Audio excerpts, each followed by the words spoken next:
Hello, I'm glad you could all make it today. I'm very glad that I get to give this talk to you today. And before I forget, I'd like to thank the organizers for making this event happen. I think this is the first edition, so congratulations on organizing this one, and I hope there are many editions to come in the future as well. So my talk today will be about SQLAlchemy, and more specifically, I will talk about asynchronous SQLAlchemy. And what this basically means is that instead of focusing on only one task in SQLAlchemy, only performing one query at a time, we will be performing asynchronous queries in SQLAlchemy. So if you look at this alchemist here in his workshop, it's a very busy place. He's doing a lot of things at once. He's probably still only focusing on one task at a time. He's only human, but while he's focusing on one task, there are other tasks that are running, brews that are going on a fire. He has an assistant tending that fire for him. There's something dripping in the middle. He's probably trying to keep track of the time using that hourglass on his table. So there's a lot going on, and there's a lot going on asynchronously. And that's what we'll see with SQLAlchemy today as well, that you can do tasks asynchronously. You can focus on one task while other tasks are still running in the background, or rather waiting for their input and outputs to finish. So the ingredients of my talk are these ones. First, I'm going to briefly introduce SQLAlchemy to you. I'm going to give you a little bit of an insight in that framework, which explains a lot later on when it comes to using it in an asynchronous way. Then I'm going to focus briefly on synchronous versus asynchronous input and output, which is really at the heart of asynchronous Python. Afterwards, I'm going to compare the synchronous SQLAlchemy with the asynchronous SQLAlchemy, and hopefully show you that you don't have to learn SQLAlchemy from scratch just to use it in an asynchronous application, and that most of your knowledge just directly transfers from the synchronous version or the normal or the older version of SQLAlchemy to the asynchronous extension that is now available. And lastly, and maybe most importantly, I'm going to focus on a few of the caveats of asynchronous SQLAlchemy. You have to keep a few things in mind when you're using SQLAlchemy in an asynchronous way. And I'm going to end with that. I'm going to give you a few pieces of advice to handle the asynchronous nature, and I'm going to give you a few pointers on how you can deal with it. But firstly, let me introduce who I am. My name is Sebastiaan. I live in the Netherlands, and I work as a codesmith and Python software engineer for the Ordina Pythoneers.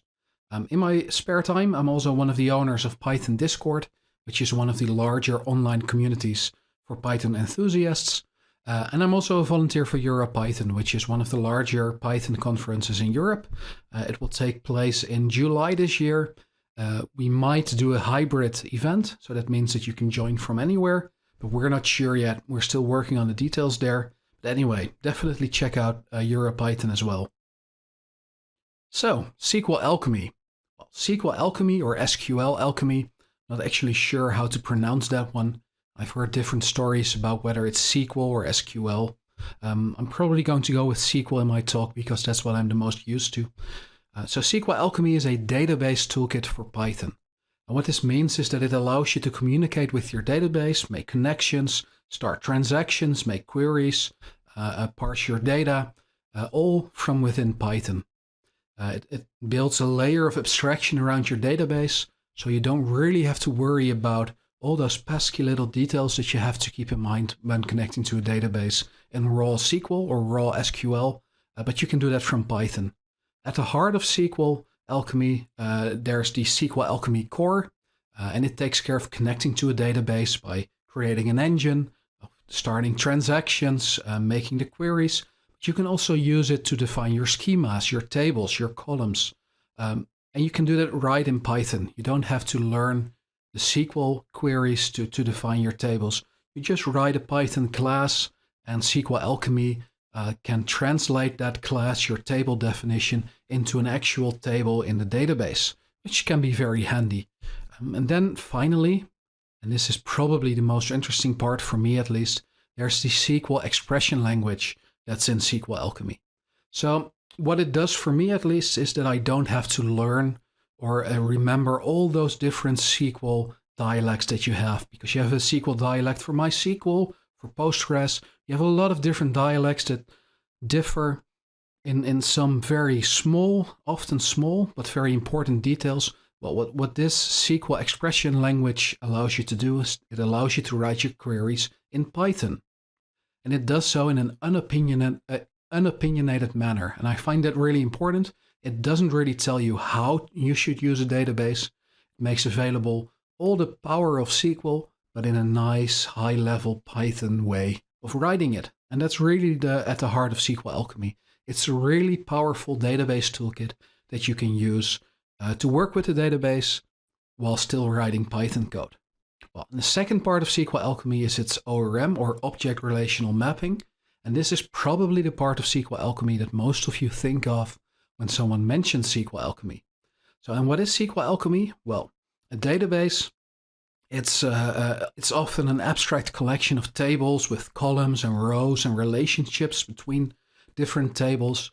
So there's a lot of raw data in your database, and that's difficult to reason about. An ORM will allow you to write a Python class, say a user class with attributes that make sense to you, that you can reason about, a very abstract model that allows you to think about your user in terms of an actual object, and then it will map that object to information in your database. So what it allows you to do, it allows you to synchronize your Python object with the database, giving you persistence, or the other way around.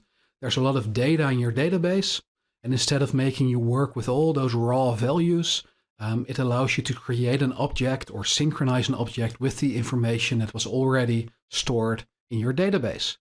And finally, it allows you to define your queries in terms of your objects. So instead of having to think about, well, I have this column and the value in this column has to be equal to this specific value, you can say, well, I have a user object and I want a user object whose email attribute is equal to this specific email address. So you can really think in that abstract way. You can really think about users or books or whatever you're doing, whatever your domain is, and you can write your queries in terms of those objects, which is really powerful and really handy. Now, if you want to know more about proper patterns, how you can really make beautiful domain models and map them to your database, I highly recommend this book. It's Architecture Patterns with Python. It's relatively recent, but the cool thing about this book is that it shows you a way of using SQLAlchemy to map your domain models to your database in your database layer without polluting your domain layer with database concerns. So if you don't know what I mean with that, I definitely recommend you to check out this book. It's a really great way to learn about architecture patterns. Anyway, back to SQLAlchemy. So in principle, SQLAlchemy has always been a synchronous Python library. This means that if you make a query, you execute that query, you wait for that query to finish, and then you move on in your application. Over the past couple of years, asynchronous Python has really taken off. There are beautiful frameworks like FastAPI that allow you to work with an asynchronous workflow in your applications. So there was really a call for a solid asynchronous database toolkit and ORM system. And that's when the maintainers of SQLAlchemy thought, well, what if we could integrate that within our own SQLAlchemy package? And then they had a choice to make. They could either provide you with an entirely parallel version of SQLAlchemy, but one that's asynchronous to its core, where everything was asynchronous, or, and this is the option they went for, and this is just a testament to SQLAlchemy's beautiful design, they realized that they didn't have to do that. They didn't have to maintain a fully separate asynchronous version. Instead, they could just focus on where the heart of the asynchronicity is and provide you with an asyncio extension for SQLAlchemy that just takes care of the parts that need to be asynchronous. And this has everything to do with your input and output. And to show you what I mean, I first briefly have to discuss the difference between synchronous and asynchronous input and output. So let's start with the very easy example of a normal synchronous Python application. This is really a really simple application. It has a single thread, a single process, and which basically means that from the perspective of your interpreter, your application is just a long list of instructions. So you might think of your application in terms of functions, classes, modules, all these neat separate parts. But for the interpreter, it really is just a long list of instructions. And what the interpreter will do, it will execute an instruction, wait for it to finish, and then it will move on to the next instruction. And then, after it has performed that instruction and waited for it to finish, it will move on to the next instruction, and so on and so forth, until it gets to one that does input and output, represented by this red line here. So say in the context of a SQLAlchemy instruction, this instruction will send a query to a database. So here we have a query. It will send it to the database, perform input and output, communicating with the database that's outside of your own application. It will send off that query, then it will have to wait for the response to come back. And only then, when that response is back, when the instruction has finished, will it move on to the next instruction. And this is what a single thread of instructions means. You only do one thing, and if you have to wait for input and output to finish, your application will just wait. It will pause, it won't do anything else in the meantime. It will just wait for that input and output to finish before moving on. In a lot of cases this is fine, but if you have a lot of input and output to do, like in this application here, you might want to consider using an asynchronous workflow where we structure our application in a slightly different way. So here's the basis of an asynchronous application. So at the bottom here you see an event loop, and in that event loop we will schedule different tasks. And the important thing to realize here is that an asynchronous application in Python is still single-threaded. There is still only a single thread of execution. We just visualize our application in separate tasks. So you might have a current task here, and this is the current thing that you're doing. This is the only task that is currently running in your system, but there are other various tasks that are already scheduled, waiting to be executed. And now what will happen is, just like before, the interpreter will start executing a task instruction per instruction, only working on this current active task. So in this case, in task 1, we will execute the first instruction, wait for it to finish, then we move on to the second instruction, wait for it to finish, move on to the third instruction, wait for it to finish, and then we get to an instruction that does input and output. Instead of waiting for this one to finish before moving on, we're going to do something else. We're going to set in motion the input and the output, and then we're going to await the result. And what this means is that while we're waiting for that input and output to finish, we're going to pause this task, we're going to put it back into the list of scheduled tasks, and we're going to perform another task in the meantime. So as you can see, we're still only doing one task at a time, but once a task has come to a point where it has to wait for input and output, we pause it and we wait, and we're going to do something else in the meantime. Just like the alchemist, he's only focusing on one task, but in the meantime there are other tasks that he would otherwise just have to wait for in his workshop. So this is at the heart of asynchronous asyncio, asynchronous input-output in Python, and this is really what we have to keep in mind with SQLAlchemy as well. So if you go back to a SQLAlchemy app, and one that's asynchronous, it has an event loop embedded in it, really the only change that we have is that our input and output layer, the layer that actually communicates with the database, that is the layer where the changes are. That is where we have to await the result of input and output. But in all the other parts of our application, we don't really care about the asynchronicity, at least not in terms of SQLAlchemy. And this makes sense. So if you think about the database, it doesn't care that your application is asynchronous. It really doesn't. It still expects the same SQL queries because that is what it understands. It will send you back data in the format that it always does. It truly doesn't care that your application is asynchronous. And the rest of your application also doesn't really care. It still has to build the same SQL queries, the ones that the database will understand. When it gets back the data from the database, it will still have to process it once it has received it. It's really about that input and output layer. That's when you're actually communicating with the database, that's where the changes are. But when you're generating your queries, you will mostly generate the same queries. And when you get a response back, you will mostly handle it in the same way. There are a few exceptions there. You might want to write slightly different queries to prefetch data, but we'll see that later.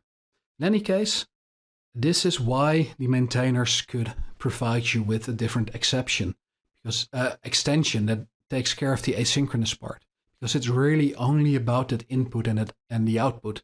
The rest of SQLAlchemy, where you build your queries using the expression language, where you analyze your data or get your data out of the response of the database, that part can stay the same.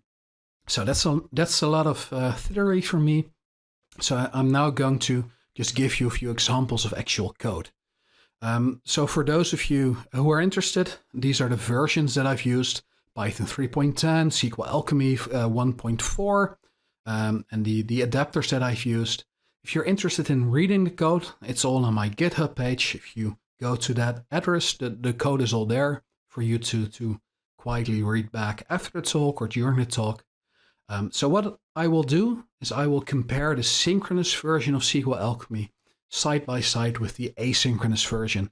And I want to show you that the query that we're writing stays the same, that the handling of the response stays the same, that it's only really about the part that communicates with the database that is different.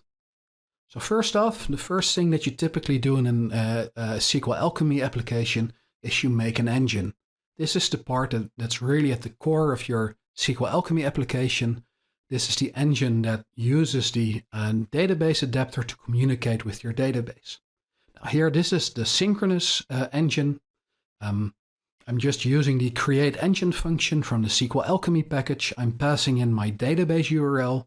You can see that I'm using a Postgres database using the psycopg2 database adapter, passing in some information about my database: the user, password, the address, port, and the name of the database.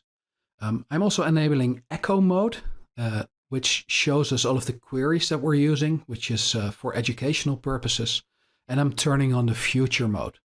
And this has to do with the fact that the asynchronous extension, which was introduced in Python in SQLAlchemy 1.4, is really targeting the new SQLAlchemy 2.0 query language, or 2.0 style querying expressions.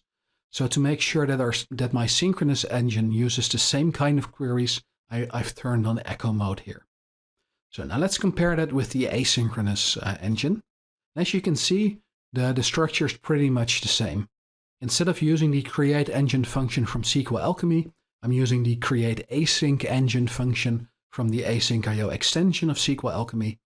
But for the rest, I'm pretty much passing in the same kind of information, except that I'm now using the AsyncPG database adapter, which is the asynchronous database adapter for Postgres. So nothing really special going on here, no awaits yet, and that's because we're not actually communicating with the database yet. We're just setting up the action, the engine. There's no I/O going on at this point yet. Well, let's make a simple query. So here, this is my synchronous piece of SQLAlchemy. I'm writing a really simple SQL statement, a hello world SQL statement. Select hello world. I'm using SQLAlchemy.txt for it. And then I'm going to use that engine that I've just created to execute that query. So first, I create a connection with a context manager, which means that the connection gets automatically closed once I'm done. And then I'm going to use that connection to execute the statement. That execution gives me a result. So here I have to wait for the input and output to finish. I have my result. And then since I know it's a single result, I can treat it as a scalar and I just get back my hello world. In the asynchronous version, I'm pretty much doing the same. The query that I want to send out, the hello world, remains unchanged. That's just a query that I want to send to the database. So building the query is the same for the synchronous and the asynchronous pieces of code. But then I have to communicate with the database. I have to get that connection, which has to be established with the database. So there's input and output going on. So this is asynchronous. I'm now using an asynchronous context manager, async with, to get that connection. And this means that also when I'm leaving this context, the connection gets closed, which is also input and output, so that is also asynchronous. Now within that context manager, I now use that connection to execute the statement. But since this is input and output, I have to await the result of that. And this means that this task might get paused during this line. We might do another task in between until that result has come back. But anyway, I now can use my connection to execute the statement, but I have to await it. Now, then I leave the context, the connection gets closed, and then I get to the result. Now I have the result already in my application, so there's no input and output going on. So from here on out, it's the same again. I treat the result as a scalar, and then I get to print hello world. So the two snippets of code are very similar, but what's different is that once we communicate with the database, we really have to await all those actions. It's really asynchronous. Well, that looks simple. Is there a catch? And yes, there's quite a big catch. And this has to do with the fact that in SQLAlchemy, there's a lot of implicit I/O. This means that without us really noticing it, SQLAlchemy will fetch information from the database, mostly fetch information from the database just by, say, accessing an attribute. And that's something that we have to be aware of because that's something we cannot do in an asynchronous workflow. And to demonstrate that, I've made a very simple ORM model. So for the object relational mapper, and this is a traveler that might go to some destination, but this traveler model is really simple. It has an ID, the primary key. We don't really care about that one here. It has a created at field, which just keeps track of when this traveler instance was created or stored in a database. It has a name and it has an age. And that is our traveler. It's a very simple model, but there is one important thing to notice here. And this is that the created at field has a server default. What this means is that if we don't provide a value for created at, and we're going to save that traveler into our database, then the database will create that default value for us. It's going to insert the current datetime as the value for this field. And the important realization here is that our application doesn't know anything about that default value. It's something the database does for us. The database is going to store that value into the table, but it's not going to send it back to our application by default. So our application doesn't know what the value is. And this is important because let's see what happens when we actually make a traveler. So here I'm making a very simple traveler. I'm using my own name and my own age. So Sebastian. Then I need to create a session to save it in the database. So I'm going to use an ORM session maker for that. With our engine, I'm going to set the expire on commit to false, which means that I can still access the information even outside of an active session. And I'm going to use the regular ORM session to create my sessions, which is the Synchronous session class. So we're dealing with Synchronous SQLAlchemy here. So using my session maker, I make a session. Then I start a transaction on that session using session.begin. And then within that transaction, I'm going to add Sebastian to the session, which means it's going to get synchronized with the database. So the database will now store Sebastian into the traveler table. And we can actually see the SQL that gets generated because of the echo mode. And this is what we'll see. So if you look at this SQL statement, it only has information about the name and the age, Sebastian, and the age is 35. And in the returning clause, we're asking for the primary key, the ID field, back from the database. There's no mention of created at all. But the database will still generate a value for us, but our application just won't know it. And this means that if I now want to do something like this, I want to print the created at date for Sebastian. We don't have that information yet, so SQLAlchemy has to fetch it from the database. We can actually see that happening. If I press enter, you can see that SQLAlchemy we'll issue a SQL query to the database to get back that created at date. And only when we get it back, that's when we can actually print it. We need to get that value from the database. So this is input and output hidden away beneath that simple attribute created at. And this is a problem for the asynchronous example. So let's do the same using the asynchronous engine and the asynchronous session. So I'm going to make an async session maker using the engine and the async session class here. And I'm going to create my session. I'm going to start a transaction on that session. This is all input and output, so we have to use async context managers. Then I'm going to add Sebastiaan to the session. And once we commit the transaction, once we leave the session.begin context manager, we will again store Sebastiaan into the database. And if you look at this, except for that we're now using asynchronous context managers, this is pretty much identical to the synchronous part. It's only in the I/O part that we see differences. If we compare them, we can see that it flips around with async with and sync with, but for the rest, it's mostly identical. We still only ask for the traveler ID back.